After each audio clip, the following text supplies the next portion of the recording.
మాధవ్ పెద్ది పుణ్యశిలా ప్రసాద్ నవలా స్రవంతిలో రాగంలో రంగులు ప్రారంభించాను.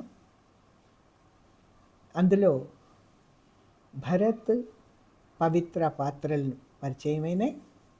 గత సంచికలో మన కుటుంబ చరిత్ర నీకు తెలియాలి అని కొడుకుకి పవిత్ర ఒక పుస్తకం ఇవ్వడం,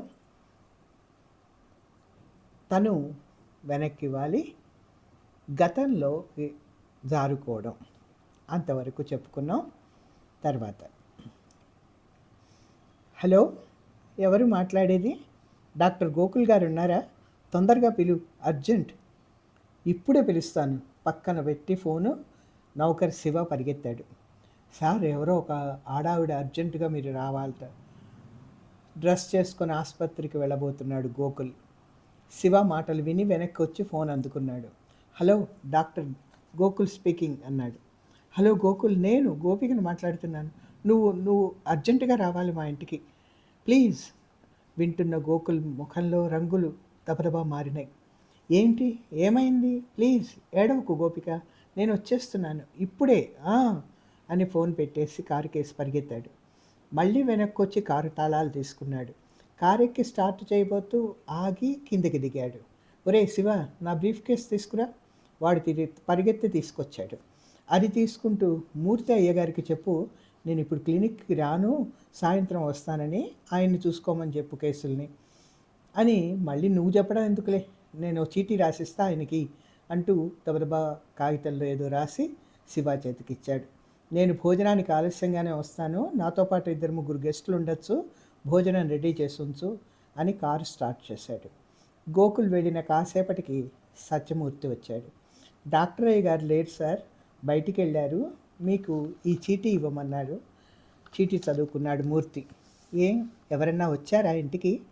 ఎవరూ రాలేదు సార్, ఏదో ఫోన్ వచ్చిందంతే. సరేలే, నువ్వు పని చూసుకో అన్నాడు మూర్తి. శివ వెళ్ళిపోయాడు.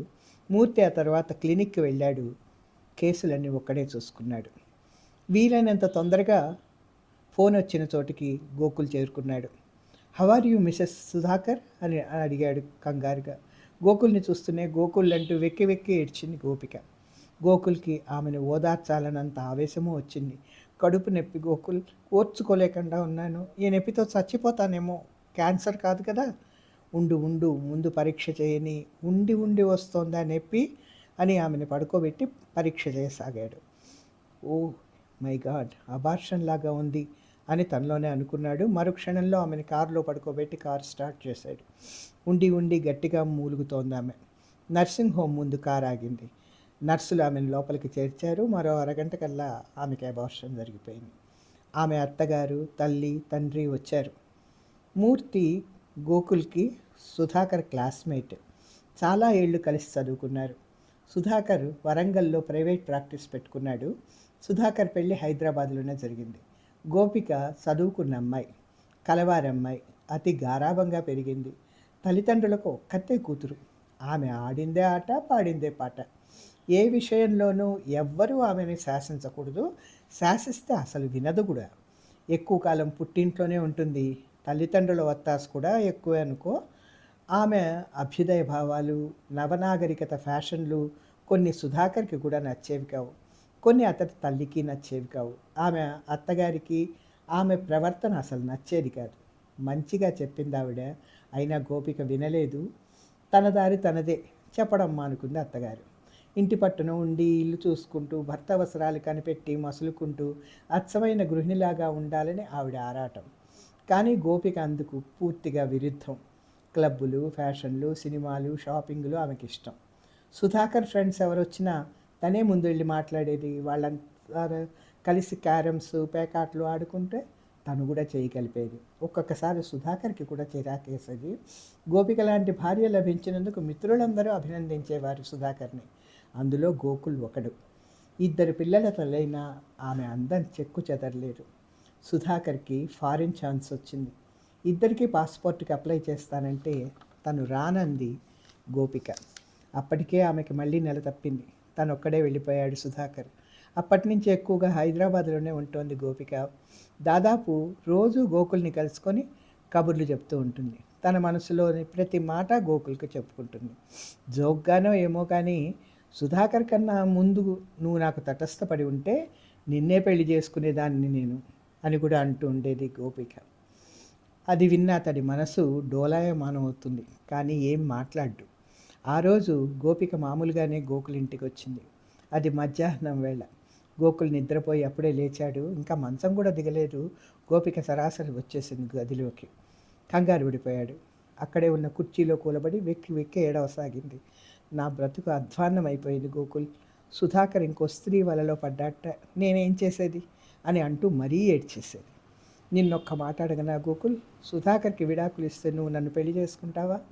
నువ్వు ఒంటరిగానే ఉన్నావుగా? నవ్వాడు గోకుల్. ముందు కొంత ఆవేశాన్ని తగ్గించుకో, తర్వాత ఆలోచిద్దాం అవన్నీ అన్నాడు. ఆ తర్వాత రోజే ఇట్లా జరిగింది. అబార్షన్ జరిగిపోయింది. ఎందుకు ఇట్లా జరిగింది?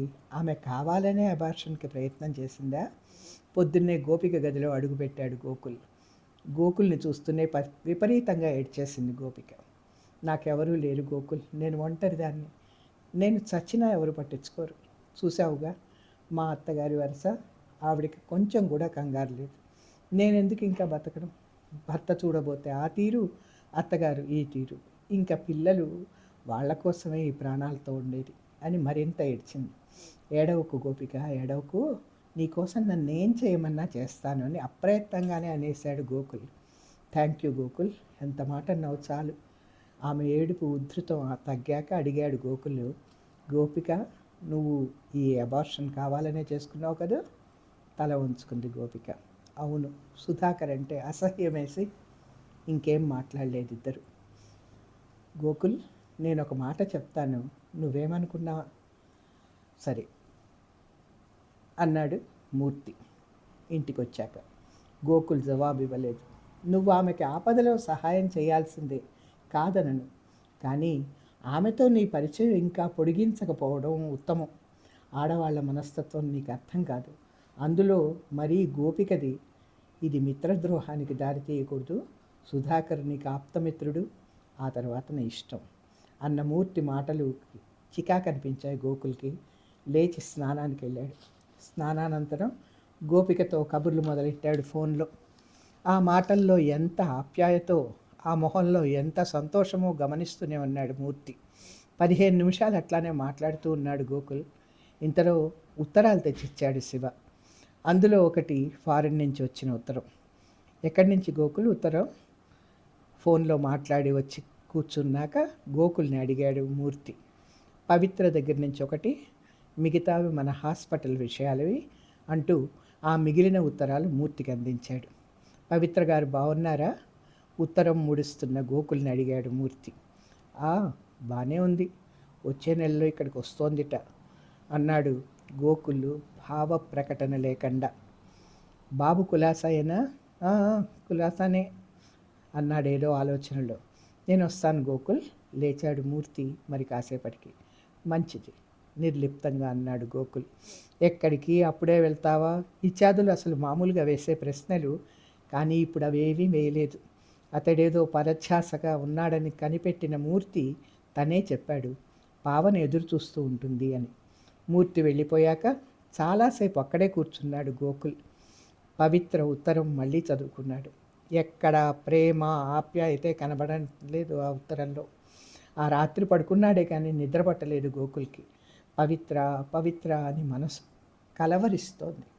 పవిత్ర ఫోటో ఫ్రేమ్లో అందంగా నవ్వుతోంది. కాదు సవాల్ చేస్తోంది, ఎగతాళి చేస్తోంది, హేళన చేస్తోంది. పవిత్ర తన దగ్గరికి రాదు, తనని దగ్గరికి రానివ్వదు. 3 ఏళ్ళయింది. అంతకుముందు తనే లోకం ఆమెకి. తనని మార్చాలని ఎంతో ప్రయత్నించింది. తనని మార్చడం ఏమిటి? తను మగవాడు, ఏదైనా చేయొచ్చు. ఆడదానికి అంత అహంకారం పనికిరాదు. అయినా ప్రతి విషయం ఆమెకెందుకో? తనని సరిగ్గా చూస్తున్నాడు కదా, అది చాలదు. జీవితంలో ఉన్న అన్ని రుచులు అనుభవించాలి, అది తన ఆశయం. పోనీ పవిత్ర తనని దగ్గరికి రానివ్వకపోతేనే తనకేం నష్టం అని తన అవసరాలన్నీ తీర్చేవారు బోలెడు మంది ఉన్నారు. తనంటే పడి చస్తారు.